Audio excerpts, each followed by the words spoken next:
প্রত্যেকদিন সকালে হাজব্যান্ডের অফিস যাওয়ার আগে আমার প্রায় ঝড়ের বেগে একটা লাঞ্চ থালি রেডি করতে হয়। 2 রকম বা ম্যাক্সিমাম 3 রকম পদ সেখানে থাকে, আর এটা আমায় রেডি করতে হয় মাত্র পৌনে 1 ঘন্টার মধ্যে। তাই ভাবলাম আজকের লাঞ্চ থালিটা আপনাদের সাথে শেয়ার করি, তাহলে ঝড়ের গতিতে কিভাবে এগুলো ম্যানেজ করি সেটাও দেখানো যাবে। নমস্কার বন্ধুরা, মেঘার সাথে বাঙালিয়ানার আরও একটি নতুন পর্বে আপনাদের সবাইকে স্বাগত। আজকের লাঞ্চ থালিতে ছিল উচ্ছে আলু সেদ্ধ, লাউ চিংড়ি আর তার সাথে কাতলা মাছের মাথা দিয়ে মুগের ডাল। তো সবার প্রথমে আমি লাউ চিংড়ি রান্নাটা শুরু করছি। কড়াই খুব ভালো করে গরম করে নিয়ে সামান্য একটু সর্ষের তেল দিয়েছি। তেলটা ভালো মতো গরম হয়ে গেলে আগে থেকে নুন হলুদ মাখিয়ে রাখা 300 গ্রাম চিংড়ি দিয়ে চিংড়িগুলোকে একদম হালকা করে ভেজে তুলে নেব। জাস্ট 1 মিনিটের জন্য একটু নাড়াচাড়া করে নিচ্ছি চিংড়িগুলোকে। দেখবেন এর মধ্যেই চিংড়ির কালারটা চেঞ্জ হতে শুরু করেছে এবং চিংড়ি থেকে জল ছাড়তে শুরু করেছে। ঠিক এই রকম সময় চিংড়িগুলোকে কড়াই থেকে নামিয়ে নিতে হবে। চিংড়ি বেশি ভাজলে কিন্তু একটু রাবারি হয়ে যাওয়ার চান্স থাকে, তাই চিংড়িগুলোকে জাস্ট 1 মিনিটের জন্য ভেজে আমি নামিয়ে নিয়েছি। এরপর ওই কড়াইতেই আরও কিছুটা তেল দিয়ে দিচ্ছি। তেল আমি একটু কম ব্যবহার করি, সেটা আপনারা এতদিনে জেনেই গেছেন। তো তেলটা গরম হয়ে গেলে এর মধ্যে ফোড়নের জন্য দিয়ে দিলাম একটা তেজপাতা, 2টো শুকনো লঙ্কা, থেতো করা 1 টুকরো দারচিনি এবং 2টো ছোটো এলাচ, আর তার সাথে 1 চা চামচ মতো গোটা জিরে। গোটা জিরের কালারটা ব্রাউন হওয়া পর্যন্ত ফোড়নটাকে ভালো করে ভেজে নিয়েছি। তারপর এর মধ্যে দিয়ে দিচ্ছি আলু ভাজার মতো করে কেটে নেওয়া লাউ। সকালে তাড়াহুড়োতে রান্না করতে হলে সবজিগুলো চেষ্টা করবেন আগের দিন সন্ধেবেলা কেটে রাখার, আর মাছ যা রান্না হবে সেগুলো ডিপ ফ্রিজ থেকে বের করে নর্মাল ফ্রিজে রাখবেন। তাহলে মাছগুলো ডিফ্রস্ট হয়ে যাবে, মানে বরফটা ছেড়ে যাবে। তাতে একটুখানি জলে ভিজিয়ে রাখলেই কিন্তু মাছগুলো রান্না করার জন্য রেডি হয়ে যাবে। এটা কিন্তু সমস্ত মাছের জন্যই অ্যাপ্লিকেবল, মানে যে মাছই রান্না করুন পরদিন সকালে সেটা আগের দিন সন্ধেবেলা ডিপ ফ্রিজ থেকে বের করে নর্মাল ফ্রিজে রাখবেন। যাই হোক, লাউগুলো একটু নাড়াচাড়া করে নেওয়ার পর এর মধ্যে স্বাদ অনুযায়ী নুন এবং 1/4 চা চামচ মতো হলুদ গুঁড়ো দিলাম। হলুদ কিন্তু একেবারেই কম দিয়েছি। তারপর আবারও ভালো করে মিশিয়ে দিচ্ছি একবার লাউয়ের সাথে নুন হলুদটাকে। এরপর কড়াইটাকে ঢাকা দিয়ে লাউ সেদ্ধ হওয়া পর্যন্ত এটাকে রান্না করে নেব। তো ওদিকে লাউটা সেদ্ধ হতে থাক, ততক্ষণে আমি পাশের বার্নারে আরেকটা কড়াই গরম করে তার মধ্যে কিছুটা তেল দিয়েছি। মাছের মাথাটা ভেজে নেব। মাছের মাথা দিয়ে মুগ ডাল করবো, আগেই বললাম। তো তেলটা ভালো মতো গরম হয়ে গেলে আগে থেকে নুন হলুদ মাখিয়ে রাখা কাতলা মাছের মাথাটা দিয়ে খুব ভালো করে মাছের মাথাটাকে ভেজে নেব।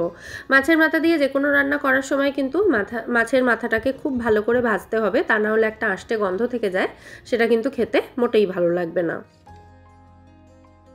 এদিকে প্রায় মিনিট 5 হয়ে গেছে, দেখি লাউটা কতটা সেদ্ধ হলো একবার চেক করে নিই। লাউটা যেহেতু একেবারেই কচি ছিল, দানা খুব বেশি নেই দেখতেই পাচ্ছেন, তো লাউটা কিন্তু মোটামুটি সেদ্ধ হয়েই এসেছে।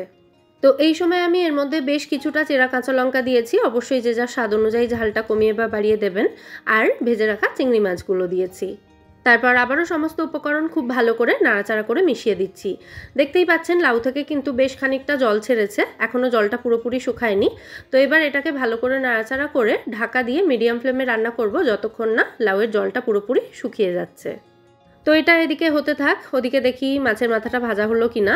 একটা সাইড ভাজা হয়ে গেছে, তো এটাকে আমি উল্টে দিচ্ছি। 2টো সাইড ভালো মতো ভাজা হয়ে গেলে তারপর মাছের মাথাগুলোকে একটু ভেঙে ভেঙে দিতে হবে, যাতে মাছের মাথাটা চারিদিক থেকে খুব ভালো করে ভাজা হয়, তার জন্যই কিন্তু এভাবে ভেঙে দেওয়া হচ্ছে। তো আরও কিছুক্ষণ মাছের মাথাটা আমি ভেজে নেব। আর মাছের মাথাটা ভাজার সময় গ্যাসের ফ্লেমটা মিডিয়াম টু হাইতে রেখেছি, যাতে এটা একটু তাড়াতাড়ি ভাজা হয়ে যায় আর ভাজাটা যাতে একটু কড়া করে হয়। তো এইভাবে মাছের মাথাটাকে চারিদিক থেকে খুব ভালো করে ভেজে নেওয়ার পর মাছের মাথাটাকে আমি আর কড়াই থেকে তুলে নিয়ে একটা সাইডে সরিয়ে দিয়েছি, আর সামান্য আরও একটু তেল অ্যাড করেছি এখানে। আর তারপর লাউ চিংড়ির ফোড়নে যা যা ব্যবহার করেছিলাম সমস্ত কিছু এখানেও দিয়েছি, মানে একটা তেজপাতা দিয়েছি, একটা শুকনো লঙ্কা দিয়েছি, 1 টুকরো দারচিনি, 2টো ছোটো এলাচ এবং 1 টিস্পুন মতো গোটা জিরে। তো ফোড়নটাকে ভালো করে ভেজে নিয়ে এর মধ্যে 2 টেবিল চামচ মতো পেঁয়াজ কুচি দিয়েছি। পেঁয়াজটা একটু হালকা কালার আসা পর্যন্ত ভেজে নিয়ে তারপর এর মধ্যে দিয়ে দিচ্ছি 1 চা চামচ পরিমাণে আদা রসুন বাটা। লাউ চিংড়িতে কিন্তু আমরা কোনো বাটা মশলা ব্যবহার করিনি, তবে এখানে অল্প একটু আদা রসুন বাটা ব্যবহার করেছি।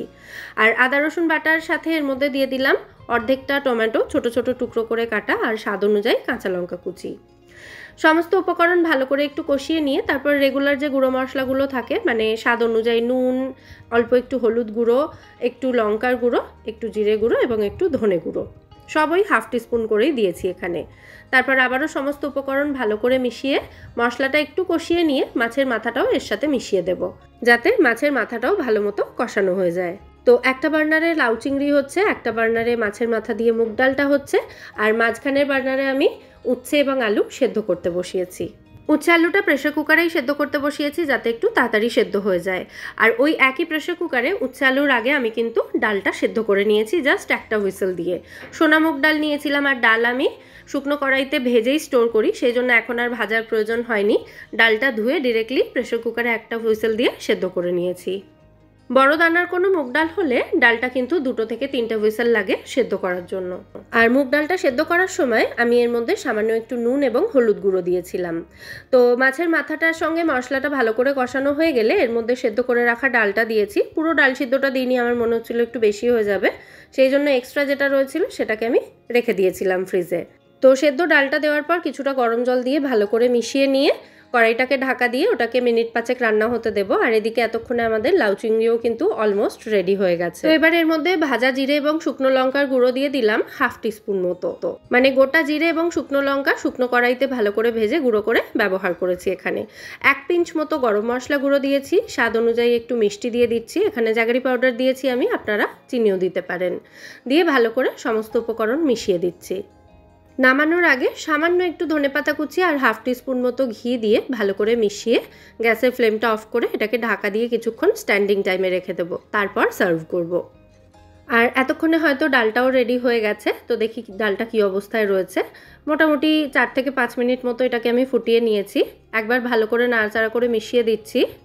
এরপর এর মধ্যে দিয়ে দিচ্ছি স্বাদ অনুযায়ী সামান্য একটু মিষ্টি, 1/2 টিস্পুন মতোই দিলাম। 1/2 টিস্পুন গরম মশলা গুঁড়ো দিলাম, আর 1/2 টিস্পুন মতো ঘি দিলাম, আর 1/2 টিস্পুন মতোই ভাজা জিরে এবং শুকনো লঙ্কার গুঁড়ো দিয়েছি। দুটো রান্নায় মশলা কিন্তু মোটামুটি একই পড়েছে, মানে ফোড়ন বাকি মশলাপাতি সমস্ত কিছু একই রকম পড়েছে, তবে রান্নার স্বাদ কিন্তু একই রকম হবে না, দুটো একেবারেই আলাদা স্বাদের হবে। তো সমস্ত উপকরণ আবারও খুব ভালো করে মিশিয়ে দিয়েছি এবং আমাদের মাছের মাথা দিয়ে মুগ ডাল কিন্তু এখানে একেবারে রেডি। ঠান্ডা হলে ডাল একটু ঘন হয়ে যাবে, সেই কারণে একটু পাতলা থাকা অবস্থাতেই এটা নামিয়ে নিচ্ছি। তো দুটো রান্নাই একেবারে রেডি হয়ে গেছে, এবার আমি থালাটা সাজিয়ে দিচ্ছি। তো প্রথমেই আমি উচ্ছে আলু সেদ্ধ দিয়ে দিলাম।